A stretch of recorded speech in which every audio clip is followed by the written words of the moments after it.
श्री स्वामी समर्थ. तर मैत्रिणींनो, सगळ्या स्वामी भक्तांना वेड लागलेत ते 20 मार्च 2026चे, कारण या दिवशी महाराजांचा प्रकट दिन आहे. तर प्रकट दिन का? तर महाराजांचा गर्भीचा अवतार नाहीये, तर महाराज या दिवशी प्रकट झालेले आहेत, त्यामुळे आपण प्रकट दिन म्हणून साजरा करतो, ज्याला आपण स्वामी जयंती असं सुद्धा म्हणतो.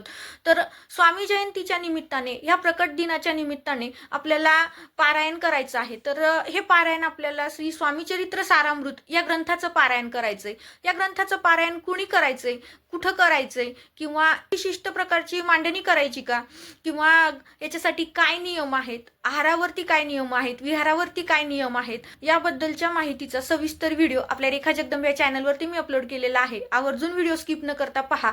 स्वामी सेवेकरी तर या सेवा करतातच, परंतु जे नवखे आहेत त्यांना माहितीचा फायदा होऊ शकतो. तर व्हिडिओ जर आवडला तर निश्चितच लाईक करा, शेअर करा, आणि आपल्या चॅनलवरती जर नवीन असाल तर चॅनलला सबस्क्राईब करायला मात्र विसरू नका. श्री स्वामी समर्थ.